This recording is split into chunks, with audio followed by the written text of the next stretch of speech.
My mom and sister threw Grandpa a 90th birthday bash. My husband leaned close. Voice low, grab your bag, we're leaving, don't react. I rolled my eyes, classic Roger. Over dramatic. Until he clicked the car locks shut and said, stone-faced, something's deeply wrong. 5 minutes later, I dialed 911. Most of these faces, I hadn't seen them in half a decade. Some I'm pretty sure I'd never met. A stranger handed me cheap champagne in a plastic flute. A kid zoomed past, steering his paper plate like it was a race car, folding chairs, paper lanterns. Polite jazz floating from someone's Bluetooth speaker. All the makings of a chill backyard get-together, slightly awkward, totally normal. For the first hour, I hovered near the snack table, pretending fascination with grape kebabs. Roger stood beside me, swirling white wine, wearing that unreadable expression, the one that means I'd rather be anywhere else. Mom floated through the crowd, hugging, dabbing tears, touching up lipstick behind a napkin. Dad sat by the grill, grumbling about clouds like they'd personally insulted him. Natalie, nowhere near me. Obviously, her husband laughed at jokes no one else got. It was Grandpa's house but didn't feel like him anymore. He built it after his business blew up. Nothing gaudy, just spacious enough to make folks whisper, damn, he did good. Now Mom, Dad, Natalie and her hubby lived here, guess. There was room. We'd flown in from London yesterday. For years, I'd asked when we could visit.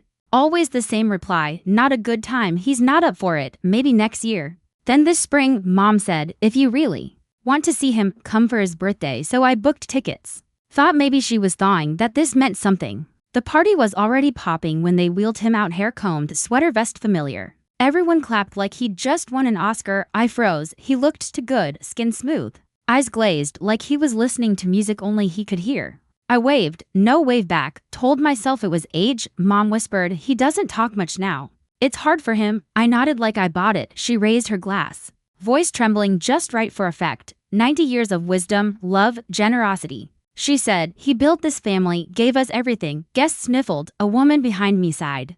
Beautiful. Roger didn't clap, just stared hard. Hey, I nudged him. What's up? No answer. Just kept watching Grandpa or the man in the chair as if memorizing every pore. Roger, I said again. That's when he leaned in. Get your bag, we're leaving, act normal. I laughed. You're joking. He didn't smile, didn't blink. Smile, walk inside, pack, now. I stared. What is this? We just got here. He turned slowly, looked me dead in the eye. Something is very, very wrong. Not how he said it, how calm he was, like stating gravity exists. My hands went icy, glanced back. Grandpa hadn't moved, hands limp on armrests, props. You're serious? I whispered. He didn't answer, already walking toward the house. Upstairs, I fumbled with my suitcase zipper, heart hammering, mouth dry. Thinking, if he's wrong, this'll be mortifying. If he's right, we slipped out the front door. No one noticed. At the car, Roger opened my door like a Cold War spy, got in, locked doors. Gripped the wheel. That's not your grandfather. I used to think I imagined the difference, the way things always tilted toward Natalie. Maybe I was oversensitive, dramatic, just craving reasons to feel left out. Told myself that for years, until her 18th birthday.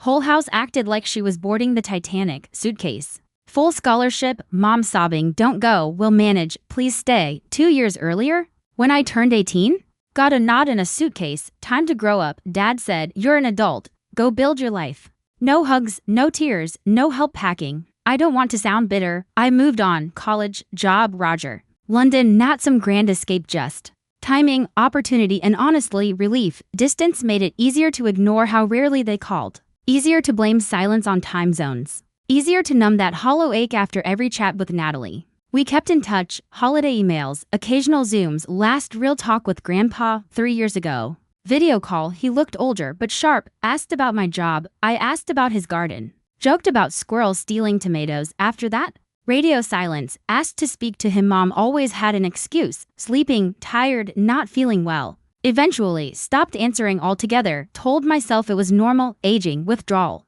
Maybe talking was hard, but it never felt right. So I let it go, had a life, a husband. Told myself I wasn't cut off, just gently faded out. Then the birthday invite, or rather, permission slip. If you really want to see him, Mom said. Come for his 90th, booked flights that night. Thought it meant something. Thought maybe I was being welcomed back. Instead, walked into a party full of strangers, stood on unfamiliar grass. Realized at some point this place stopped belonging to me. If it ever did, they all live here now. Absorbed the house like it was theirs by blood right. I was just visiting, the outsider. Kept telling myself I was imagining it, projecting. Being dramatic. Then Roger whispered, "Get your bag," and nothing felt imaginary anymore. We sat in the car like fugitives or survivors, couldn't tell which. Roger gripped the wheel like it might bite, knuckles white. I was halfway buckled like if I didn't click it, none of this would be real. "What do you mean not him?" He didn't look at me. "It's not your grandfather." "What? You think someone's wearing a mask, Scooby-Doo villain?" "Not a mask, his ears are different." I blinked. His fears, finally, he looked at me. I remember faces, every detail, since I was a kid. I can sketch someone I saw once at a train station in 2009. I don't forget. Those ears, not even close. My stomach dropped, wanted to laugh, that hysterical, unraveling kind. Pressed my hand to my face, brain scrambling for logic. Who else could it be? "Your uncle," Roger said. "Didn't you say he looked like Grandpa?" I had, years ago, but my uncle wasn't at the party. Wasn't speaking, and oh God, he wore glasses, a beard, probably makeup, subtle, but there. "And the ears," Roger said. "Different shape." I know what I saw. I pressed my forehead to the window, breath fogged the glass, heart pounding. Like it wanted out, didn't want to believe him, wanted to go back to weird. Party, uninvited guest, disappointment, daughter. That reality felt safe. Then where is he? I whispered. Roger didn't answer. "Where is he?" The question hit me like fever breaking. Suddenly everything tilted. The forced hosts, the crying, the sparse guest list. No one letting me near him never speaking, them shutting me down every time I tried. "I haven't talked to him in 3 years," I said aloud. Roger glanced over. "What, 3 years? Last time was Zoom." He looked tired. Then, "Mom said he was too sick. Every call resting, rough night." I thought I was being dramatic. Now? I'm not sure I wasn't screaming into a void. "Okay," Roger said. "Call someone." I stared. "The police." He nodded. "If we're wrong, fine. If we're not." I didn't move. Didn't breathe. Pictured Mom's face as we left, that tight smile that didn't reach her eyes. The slight head shake like I'd crashed. "My own life, I'm going to ruin everything," I whispered. "Victoria," Roger said gently. "You're not the one who did that." Reached for my phone like it weighed a ton, thumb hovered. Then I called. Police arrived fast. 2 plainclothes officers, calm, professional. I told them what I could, made it sound sane. Harder than it sounds. I know this sounds crazy, but I believe someone's impersonating my grandfather. I don't know where he is. I think something's wrong. They asked questions, the quiet, trap feeling kind. Then walked up to the house like delivering flowers. I watched from the car. Party didn't stop. No screams, no running. Worse, it just dimmed. Glasses still held, smiles still plastered, but eyes darting, shoulders tense. Officers pulled people aside. Saw one talk to Mom. She looked like someone told her the wine was poisoned. Then defensive gesturing, shaking head, mouth moving fast, hands still, didn't touch anyone. Not even Dad. He stood apart, staring at the hedge like it held secrets. They spoke to the man in the wheelchair. He didn't speak. They asked for ID. Mom went inside, came back with papers, changed nothing. Officers knelt, spoke low. Professional stillness. One stood, walked away, the other stayed. Eventually, the man in the chair looked up, said something, nodded. Not over. Not even close. An officer returned to the car. "Can you stay nearby? We'll contact you." "Is it him?" I asked. "Is it my grandfather?" "We're confirming details." "But you know it's not him." He didn't answer that. "We'll be in touch." Walked away. I sat there, every second pressing down. Where is he? Where is he? That night, my phone rang. "How dare you?" Mom's voice furious, sobbing, screaming. "Couldn't tell which. You called the police on your own family. Think you're better because you moved away. You weren't here. You didn't see. We did what we had to for him, for all of US. What did you do? Where is he?" I broken. Silence. "What happened to him? What did you do with his body?" "You don't get to ask that. Not now. Not after what you've done." Click. Dead air. Next morning, police knocked on our hotel door. Thought I'd puke. Not just fear, part of me still hoped Roger misread everything. Mistaken ears, mistaken identity, mistaken everything. They didn't arrest us. They told me Grandpa was dead, had been for 3 years, said it gently, professionally. One talked. The other watched me like I might bolt. Voluntary statement given. Family reports Mr. Ellis passed in March 2022. Natural causes. Privately buried. I sat down. Legs gone numb, fingers tingling, treating this as open investigation. Until coroner confirms circumstances. Words bounced off me, heard them, didn't absorb. 3 years. I'd sent birthday cards. Asked for Zoom calls. Wondered if I'd done something wrong. If Grandpa was mad I moved. If he was just tired, confused, sick. No, he was gone. They didn't tell me, didn't tell anyone. Barely remember what I said to the officers. Think. I asked if he suffered. They said unknown. Asked if the man was my uncle. They nodded. Wanted to scream, hit something, crawl into a hole. Said thank you like a good girl. Polite idiot. News trickled online days later. Reddit whispers. Local gossip blog. Then a video. Grainy phone footage. Birthday toast. Mom wiping tears. Grandpa pretending to listen. This man died 3 years ago. Family threw him a 90th.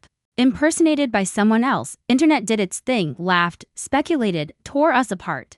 Didn't read comments after the first 20 apparently. I was everything accomplice, narcissist, ungrateful brat who should have let them cope in peace. People have opinions, always do. Then the lawyer called, not theirs, Grandpa's, Victoria. Been trying to reach you, almost hung up. Your grandfather left his estate to you, house, business assets, trust remainder, everything. Stared at the kitchen floor, at the crooked grout line, throat dry. This wasn't secret. He added gently, he told your mother, your sister, years ago. Pieces clicked. The lies, secrecy. Fake parties, wheelchair man. They weren't just hiding his death, they were hiding it from me because if he was dead, estate was mine, and if I didn't know, they could keep living in his house, using his money. Pretending I didn't exist. Called mom. Didn't know what I wanted. Answers, maybe. She picked up on ring 2. How dare you? You called police on family, humiliated us. You weren't here. You left, gave up. Now you swoop in like some hero. Where is he? I interrupted. Silence. What happened to him? What did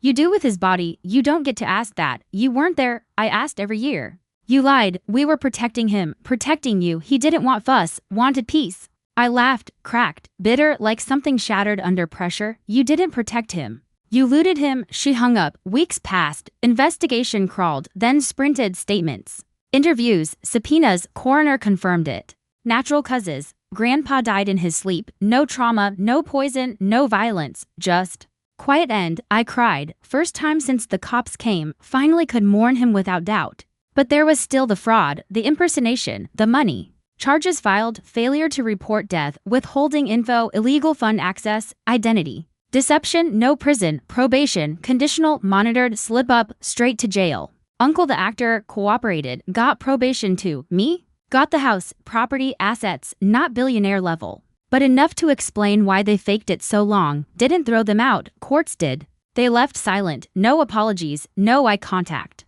Mom left a note on the kitchen counter. You always were good at taking what you didn't earn. Burned it in the sink. First night alone there before flying back to London I sat in Grandpa's chair, opened wine. Put feet on table, place was quiet, still smelled like wood polish. Didn't feel triumphant, vindicated, even angry. Felt dismissed, and for once, didn't feel like a stranger, haven't spoken to parents or Natalie. Not even a text. Sometimes wonder if I went too far, other times, wonder if I didn't go far enough. Let me know what you think, and if you want more stories like this, hit subscribe, tap the bell.